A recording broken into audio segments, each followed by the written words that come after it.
نحمده ونصلي على رسوله الكريم اما بعد فاعوذ بالله من الشیطان الرجیم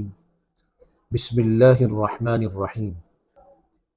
بہت سارے لوگوں کو یہ اشکال ہے کہ حضرت معاویہ رضی اللہ تعالیٰ عنہ کے فضائل میں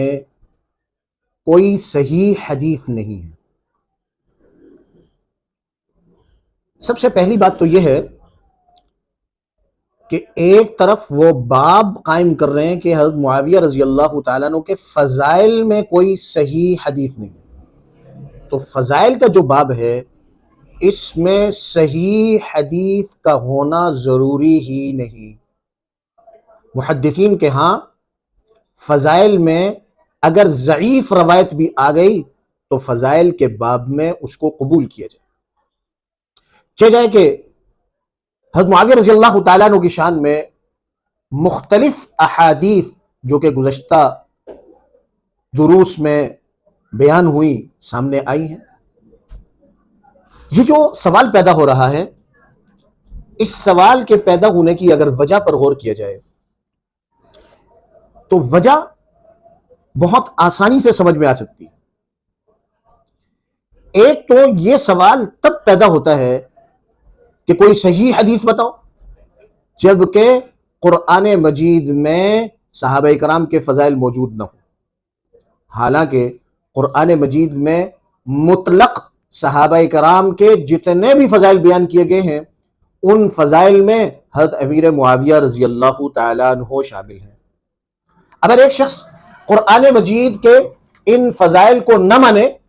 اور وہ یہ قول کرے کہ مجھے صحیح حدیث جو اللہ کے نبی نے نام لے کر ان کی فضیلت بیان کی ہے وہ چاہیے، تو اس کا مطلب یہ ہے کہ اسے قرآن مجید پر کامل درجے کا ایمان نہیں۔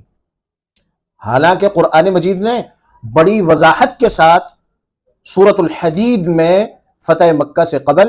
اور فتح مکہ کے بعد میں ایمان لانے والوں کے مراتب کو بیان کرنے کے بعد کُلًّا وعد اللہ الحسنی کا اعلان کر کے مہر ثبت کر دیا کہ تمام صحابہ کرام جنتی ہیں، اللہ نے ان کے ساتھ جنت کا وعدہ کیا۔ اب جو شخص اس کو نہیں مانے گا تو لازمی طور پر وہ حدیث کی طرف متوجہ ہوگا کہ قرآن میں فضیلت نہیں ہے تو حدیث میں بتا دو، جبکہ احادیث بھی موجود ہیں۔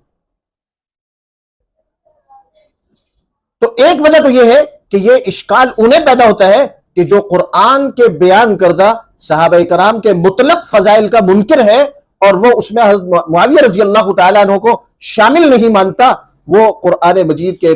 مطلق فضائل کا انکاری ہونے کی وجہ سے اب وہ مطالبہ کر رہے ہیں کہ چونکہ قرآن میں تو فضائل نہیں اب حدیث میں بیان کر دو۔ اگر یہی ضابطہ بنایا جائے کہ نبی علیہ الصلوۃ والسلام نے کسی صحابی کے نام لے کر اگر فضیلت بیان کی ہے ان کی تو فضیلت ہے، اس کے علاوہ کسی کی فضیلت نہیں ہے، اگر یہ ضابطہ بنایا جائے تو اس ضابطے پر تو صحابہ کرام کا اکثر طبقہ آ ہی نہیں سکتا، کیونکہ صحابہ کرام کی تعداد 1,14,000 1,24,000 اور 1,44,000 یا 40,000 کے اقوال موجود ہیں، اور ہم دیکھ رہے ہیں کہ صحابہ کرام تمام صحابہ کرام کا نام لے کر اللہ کے محبوب پیغمبر نے ان کی فضیلت بیان نہیں کی، تو پھر کیا یہ سمجھیں گے کہ جس صحابی کا نام لے کر کوئی فضیلت نہیں اس کی کوئی فضیلت نہیں؟ اگر ہم اس قاعدے کو تسلیم کر لیں تو یہ قاعدہ صرف یہیں پر نہیں، انبیاء علیہ السلام پر کی طرف بھی عود کرے گا، ان کی طرف بھی جائے گا کہ انبیاء علیہ السلام کی تعداد 1,24,000 کم و بیش ہے، جبکہ ہم قرآن مجید میں چند انبیاء کے تذکرہ موجود ہے اور ان کے فضائل موجود ہیں، اور احادیث نبویہ میں بھی چند انبیاء علیہ السلام کے تذکرہ اور فضائل موجود ہیں۔ اکثر انبیاء کا تذکرہ نہ تو قرآن میں ہے نہ احادیث رسول میں ہے، اور اکثر انبیاء کے فضائل نہ تو قرآن میں بیان کیے گئے اور نہ ہی نبی علیہ السلام کے فرمان میں بیان کیے۔ تو اب کیا ہم یہ سمجھیں گے کہ فلاں نبی کی فضیلت ہے، بہت افضل ہے، اور اس کے علاوہ جن کا نام لے کر فضیلت بیان نہیں کی گئی ہے ان کی کوئی فضیلت نہیں؟ پھر ایک سوال ہماری طرف سے بھی ہے، وہ سوال یہ ہے کہ اگر حدیث میں کسی صحابی کا نام لے کر اللہ کے محبوب پیغمبر نے اگر فضیلت بیان نہیں کی تو کیا اس کی فضیلت کا ہم انکار کریں گے یا نعوذ باللہ ان پر تنقید کرنے کو جائز سمجھیں گے؟ ہرگز ہرگز اس کی اجازت نہیں مل سکتی۔ اس لیے بہت سوچنے اور سمجھنے کی بات ہے کہ اللہ کے محبوب پیغمبر نے ترمذی شریف کی روایت جیسے پہلے اسباق میں گزری کہ اللہم اجعلہ ہادیا مہدیا واہد بہ، اے اللہ معاویہ کو ہادی، مہدی اور ان کے ذریعے ہدایت کو عام کر۔ اور مسند احمد کی روایت کہ اللہ معاویہ کو کتاب کا علم عطا فرما، حساب کا علم عطا فرما اور انہیں عذاب سے بچا۔ اور اسی طرح نبی کریم صلی اللہ علیہ وسلم نے پیشن گوئی کے طور پر کہ پہلا وہ لشکر جو سمندر میں جہاد کرے گا اس امت کا، انہوں نے اپنے لیے جنت واجب کر دی، اور یہ پہلا لشکر صحابہ کرام کے بیچ مسلمہ بات یہ ہے کہ حضرت امیر معاویہ رضی اللہ تعالیٰ عنہ اس لشکر کے امیر تھے، اور کاتبین وحی میں حضرت امیر معاویہ رضی اللہ تعالیٰ عنہ شامل ہیں۔ اور نبی علیہ السلام نے پرسنل طور پر جو بادشاہوں کو خطوط لکھوائے، اکثر خطوط بھی حضرت امیر معاویہ رضی اللہ تعالیٰ عنہ نے لکھے۔ ان تمام شواہدات کے بعد بھی اگر کوئی یہ سمجھتا ہے کہ کوئی حدیث موجود نہیں یا معتبر حدیث موجود نہیں،